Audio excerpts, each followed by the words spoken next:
everyone, it's Margaret Manning here, and welcome to 60 and Me. This is the place where women over 60 come to be inspired. My guest today is Ariane Poole. Ariane is a good friend of 60 and Me. We've worked with her for many years on all things makeup. She is a professional makeup artist. She's featured on QVC UK a lot, and also in TVSN in Australia. She really is an amazing makeup professional who's worked with superstars all over the world, but also just loves working with ordinary women like you and I. So welcome, Ariane. Hi there. Hello, everyone. Yes, I do love working with everyone. I think it's really important. You know, we love you at 60 and Me because you're very straightforward with your products. You have your own product line, which is fabulous, but you don't push it all the time. You always show us the options that people have got, and I love that about you, and so do our women, and so thank you for that. Well, the thing is, we don't always buy from the same clothing store, or we don't always buy from the same hair products. We like to mix and match. I know that. Exactly. So thank you for that. So we've got a lot of questions that have come in from the community. And one in particular that seemed recurring was that, obviously about taking care of our skin. That beautiful skin is good aging skin. We can't do magic. So keeping it healthy with sunscreen, in my opinion, is very important. But a lot of women say, oh, it's winter now.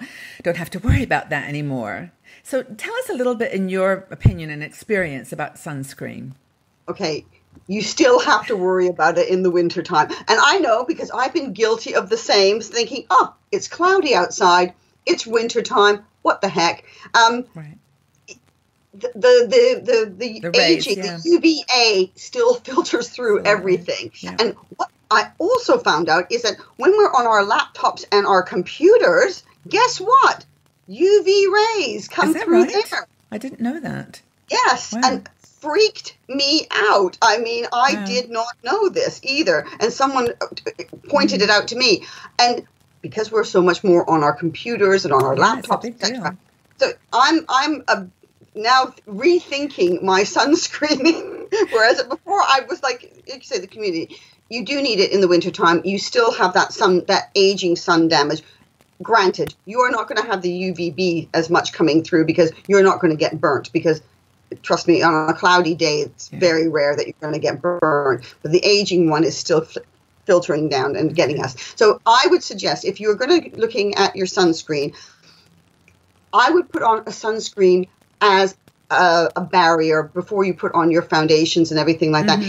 Even if your foundation or tinted moisturizer has a sunscreen in it. And I would choose one of those sunscreens that you put on and they're good for the whole day. Not most sunscreens, if you read the thing, it says reapply it a few times during the day. Yeah. We don't have time. How many of us are going to reapply our makeup a few times to the day? I'm certainly not going to be doing that. I haven't got the time for that. But so you apply a long-lasting sunscreen, particularly, and I'm going to say this, on your eyelids, okay? And the reason why I say that is because I've got sun damage on my eyelids, and I wear my sunglasses most of the time if it's me. But when it's a cloudy day, I may not have any eye makeup on, and I don't wear my sunglasses. And guess what? I've got age spots on my eyelids. I thought it was, smudged mascara. No, it wasn't. So really important around the eye area. So, Ariane, I've noticed because I recently have started wearing sunscreen again. It's something I've been, like you, ignoring a bit.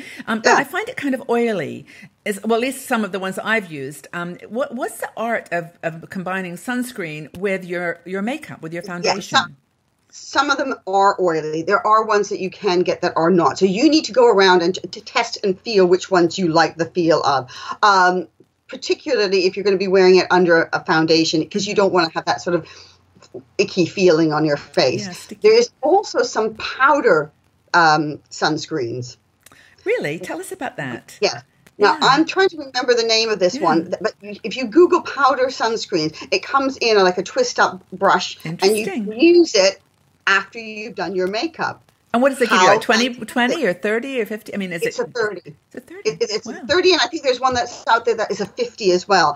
Really, really good. It was developed by a woman, and I'm really sorry. I apologize. No, we'll get it later. Yeah. She developed it because she had skin cancer. Interesting. And she developed this particular powder, and it's like a setting powder, but it's not heavy, and it's not it doesn't age you, which is really good. Doesn't stay in the cracks, the wrinkles. Yeah, exactly. So I was really impressed by this. Sounds So great. it is a really good thing. Now, if you're someone who does wear a foundation, you have got bonus points there. Okay. I'll tell you the reason why, because foundations actually act as a barrier to the sun anyway, or to the UVA light, because it protects anyway, because it covers. Now, if you think back into the olden days when our mums used to wear pan stick and pancake and all of that, most of them didn't have any sun damage unless they were sun worshippers. But most of them didn't have any sun damage because they wore heavy foundations. Sunscreens around that time were not even heard of. No one knew about a sunscreen. I never did when I was growing up. Right, no, I didn't either. No, exactly. We used to put things on our faces like baby oil to get, bronze. But the worst thing ever. But what I'm saying is that foundations, even if it doesn't have an SPF in it, by the nature that it is opaque, it helps. It will help. Okay, so you get up and you put your you put your sunscreen on first, and then would you put a primer on, or would you? No, you sort of skip the primer, and then what would you do? Put your foundation, your tinted moisture, or whatever. I'll tell you what. I was just thinking of one that you were saying about one that is lightweight. Yes. And the one that I use is one by the Body Shop. It's a sunscreen, and it's a 50, and it's really lightweight. And I use that underneath my makeup. Do you know what it's called? I think Ariane. I think we mentioned that in another video in the summer. Yes, I think we did. Yeah, I think we did. Yeah, let's double check. Otherwise, I can root through, because I actually keep it in my kit, so I can just rummage through my kit in a second. But it is really, really good. It is one of the lightest weight, and the fact that it's a factor 50. And not only do I use it, but my daughters use it as well, and they're in their 20s. So it's one of those ones that everyone can use. It is not specific, age specific. And you can put a little bit of it on your eyelids as well. Don't go too close to your eyelashes. Do it to this area here, and this is the area that gets the sun damage. Well, so I guess it's very straightforward. I mean, the art of applying makeup and sunscreen is to, number one, use it. I mean, do use your sunscreen. Don't put too much other primer or stuff on to make it, to sort of make it slippy. And then just use a foundation. Well, I suppose you could use anything except maybe a BB cream. It would be a bit oily. Yeah, BB cream would be a bit heavier. But the BB creams have a high factor in them anyway. Most BB creams are either a 30 or a 50. They're really high. So if you are a BB cream wearer, you're okay. Okay. That's the only area that you have to think about is like your eye area, because a lot of times people don't, we're told not to put foundation on our lids. Yeah. So, which is true. That's why you might want to use something else on your eyelids.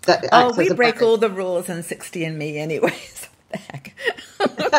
So if in your experience, I mean, just to close, have you had any questions that have come up that I haven't asked you about sunscreen? Any other facts that we need to be aware of? Yes. Well, one quick thing is if you've got a lot of sunscreens on and very high factors, if you have flash photography, so if you're going to a wedding or you're getting married or something, or you're having a party, be aware that sometimes the flash photography will make your face go a whitish color because of the SPF that's in your products. So you may want to tone it down if you know that you're going to a party, because especially in the wintertime, you can skip the SPF in the wintertime if it's a nighttime party.